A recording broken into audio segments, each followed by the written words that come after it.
오늘은 생명 40일 2주차 다섯째 날로서 훈련에 관한 내용 중에서 온전함에 이르게 하는 훈련이라는 제목으로 말씀을 생각하겠습니다.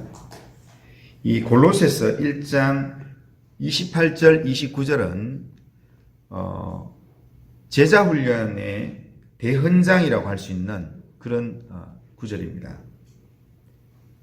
이 보면 28절에 보면 우리가 그를 전파하여 각 사람을 권하고 모든 지혜로 각 사람을 가르치면 각 사람을 그리스도 안에서 완전한 자로 세우려 함이니, 그렇게 말씀합니다. 이 구절은 제자 훈련, 특별히 영적 훈련의 본질을 우리에게 이야기해 주고 있습니다.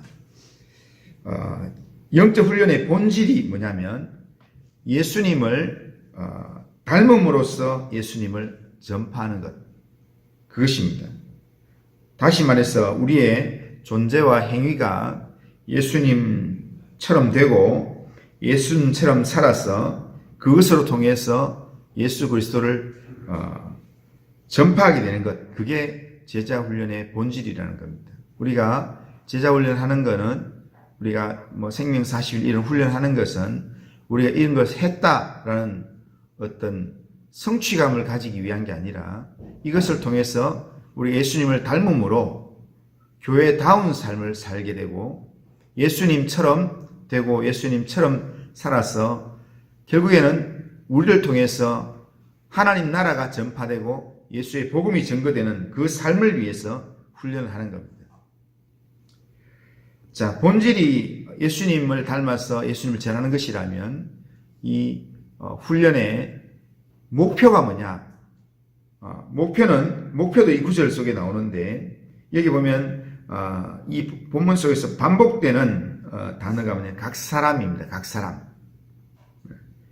각 사람이 이 제자 훈련의 대상인데, 그런데 이 각 사람이 모이는 소그룹이나 말씀을 듣기 위해서 모이는 예배를 통해서 각 사람이 그리스도 안에서 완전한 자로 세워지는 것, 그게 목표입니다. 그러니까 우리가 훈련을 계속해서 훈련을 통해서 목표로 우리가 삼고 있는 것은 완전한 자로 세우는 겁니다. 여기서 완전한 자라 할 때는 우리의 지혜와 능력으로 도달할 수 있는 그런 내용이 아닙니다. 주님이 온전하게 만들어 주셔야 되는 내용이고, 주님이 우리 안에서 역사하셔서 온전하게 해 주셔야 되지만, 또 주님이 주시는 힘을 따라서 내가 애써야, 영적으로 반응을 해야 도달할 수 있는 그런 영적인 상태입니다. 그런 영적인 목표가 훈련을 통해서 있습니다. 그렇기 때문에 우리는 이 훈련의 목표점을 가지고 그 목표를 향해서 완전한 자로 세워지기 위해서 우리는 성령을 의지하고 우리가 하나님 앞에서 영적인 훈련을 해 나가야 됩니다. 그러면 우리가 추구해야 될 온전함이란 어떤 것들이겠습니까? 그냥 그 주님을 닮는다라고 했을 때 온전함이라는 것이 어느 정도까지 온전함이겠습니까? 그러니까 오늘 여기서 5가지를 이야기하는데, 온전함이라고 했을 때는 먼저는 생각의 온전함이 있습니다. 사고의 온전함이 우리가 있어야 합니다. 우리가 여기서는 이렇게 생각하고 저기서는 저렇게 생각하고, 그러면 훈련이 제대로 안 되는 겁니다. 우리가 그리스도를 닮아서 예수님처럼 되고 예수님처럼 산다라고 할 때는 예수님의 생각이 우리의 마음 가운데 녹아져 있어야 합니다. 그래서 누가복음 23장 이야기한 것처럼 자기를 부인하고 날마다 제 십자가를 지고 늘 주님을 따라가는 자기 부인의 길을 늘 생각하고 늘 거기에 우리의 인생이 딱 고정되어 있어야 된다. 그러니까 생각이 온전해져야 합니다. 그리고 두 번째는 감정의 온전함이 있어야 합니다. 감정이 기복이 심해가지고 은혜 받을 때는 금방 좋다 했다가 은혜 또 바깥에 나가면 또 자기 감정대로 행동하고, 내 속에 이 상처난 감정이 있어서 그 상처난 그 감정으로 은혜 받고 좋을 때는 참 좋다고 했다가 또 다른 사람에게 상처를 주고, 그거는 온전한 자가 아닙니다. 온전한 자라고 이야기할 때는 감정까지 온전해져야 합니다. 그 다음에 또 의지의 온전함까지 나가야 합니다. 우리가 온전하다 할 때는 말씀에 은혜 받고 뭔가 도전을 받았으면 그 길로 끝나는 게 아니라 내가 이렇게 해야지 하고는 말로만 그렇게 하고 끝나는 게 아니라 실제로 의지의 온전함으로 나아가야 합니다.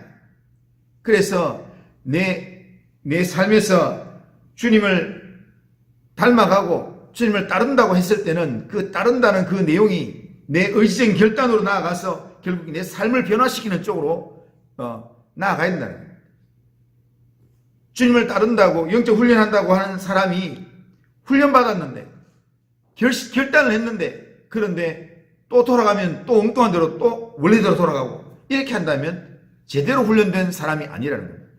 이 제자훈련, 영적인 훈련의 이 목표는 한번 결단하면 그 결단한 대로 끝까지 살아가는 거예요. 나는 주님을 따르겠다 하면 주님을 따르겠다 결단했는 그 끝까지 계속 따라갈 수 있는 그런 삶을 살아요.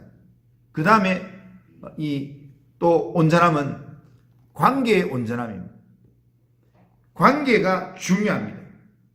온전함에 이르는 관계는 필요에 따라서 맺는, 상황에 따라서 하나님과의 관계가 친밀해졌다가 안 친밀해졌다가, 또 사람과의 관계가 좋았다가 안 좋았다가, 코이노니아가 잘 이루어졌다가 안 이루어졌다, 이런 의미가 아니라 내가 주님을 따르고 영적 훈련을 제대로 받았다면 관계가 지속적으로 온전하게 계속적으로 이어지는 그런 관계가 되어야 된다. 우리는 공동체를 통해서 관계의 온전함을 체험할 수 있어야 합니다. 그리고 마지막으로 우리는 온전함이 행실의 온전함까지로 나아가야 합니다. 처음에는 덕을 세우지 못하고 불순종도 대수롭지 않게 여기지만 훈련을 통해서 우리는 계속해서 행동이 중요하다, 이것을 깨닫게 되고, 그리고 행동의 온전함까지 나아가야 완전함이 된다는 거예요. 그리스도를 닮았다 하면서 말은 정말 생각하는 거나 말하는 거나 이제 결단하는 거나 이런 것은 다 괜찮은데 나중에 행동으로 안 옮겨진다면 그러면 온전한 자라 이야기할 수 없다는 거예요. 이 5가지 온전함을 비추어 볼 때 우리는 이 5가지 중에서 어느 하나라도 부족하면 우리는 온전함에서 깨지는 겁니다. 그렇기 때문에 우리는 우리의 제자훈련의 목표가 그리스도 안에서 주님을 닮아가서 결국에는 이 온전함으로 나아가는 것, 온전한 그리스도인으로 나아가는 것, 이것이 우리의 목표라는 것, 우리가 늘 생각해야 합니다. 우리가 과연 얼마만큼 지금 온전한 그런 성도의 삶을 살고 있습니까? 온전함에 이룰 수는 있겠습니까? 이런 질문 앞에 우리가 하나 인정해야 될 것은, 우리가 완벽한 사람은 될 수는 없습니다. 우리가 완벽하게 완전한 사람은 될 수 없다는 걸 우리 인정해야 합니다.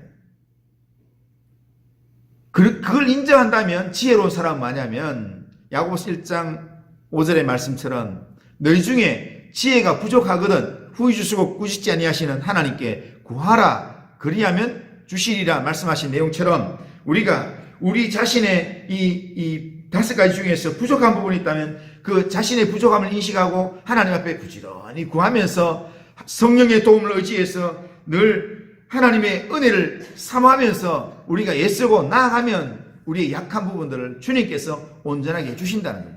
늘 생각이 약한 사람 주님 앞에, 하나님 내가 생각이 너무 약합니다. 하나님 생각이 자꾸 왔다 갔다 하고 여기 있다 이렇게 생각했다, 여기 있으면 이렇게 생각했다, 이렇게 합니다. 하나님 나 좀 도와주세요. 나 좀 붙들어주세요. 내게 생각의 온전함을 허락해 주세요. 날마다 기도하면서 영적 훈련으로 나아가면 어느 순간인가 성령께서 내 생각을 지배하셔서 성령께서 내 생각을 온전하게 회복시켜 주시는 줄로 믿습니다.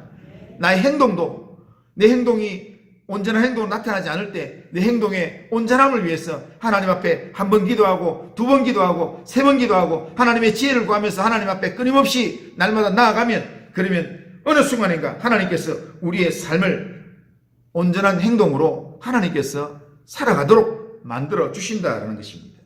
그런데 이런 온전함을 위해서 우리가 감당해야 할 몫이 있습니다. 그게 바로 값을 치르는 삶입니다. 하나님의 은혜는 값없이 공짜로 주시는 것입니다. 공짜로 주신다고 해서 은혜라고 합니다. 그런데 그 은혜가 진짜 내게 은혜가 되도록 만들기 위해서는 내가 값을 치러야 된다. 하나님께서 내게 주셨던 그 은혜를, 내가 은혜를 받았으면 그 은혜 받은 자답게, 은혜에 빚진 자답게 주님이 내게 원하시는 삶을 믿음으로 살아가면 거기에 하나님께서 그 은혜를 통해서 내게 예비하시는 더 큰 은혜가 내 심령 가운데 오게 된다는 것입니다. 우리는 주님 앞에 헌신하는 것, 모든 것이 완벽하게 준비되어 있고 완전하신 하나님, 전능하신 하나님 앞에 우리가 우리 자신을 드릴 수 있는 게 뭐가 있겠습니까?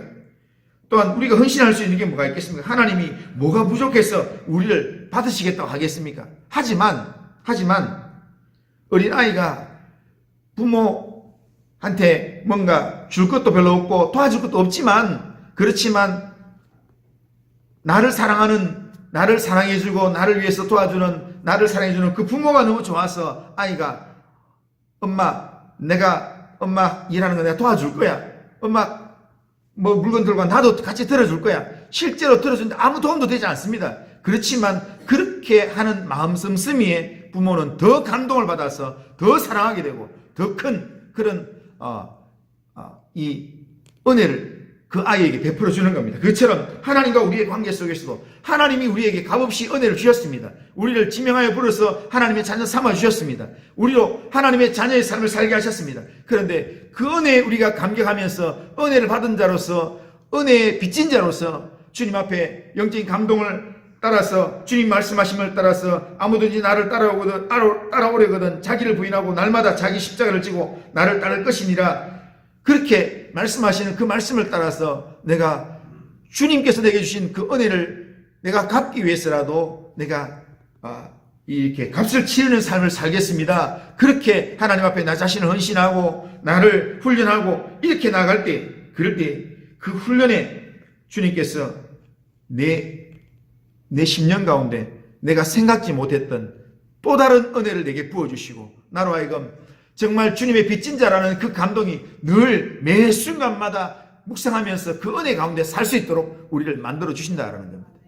여기에 이 누가복음 9장 23절 24절에 날마다 제 십자가를 지고 이렇게 되어 있는데, 여기에 십자가를 진다라는 여기 십자가를 진다라는 헬라어 단어가 우리 한국은 다르지만 헬라어에는 시제가 여러 가지가 있는데 그 중에 부정과거 시제가 되어 있습니다.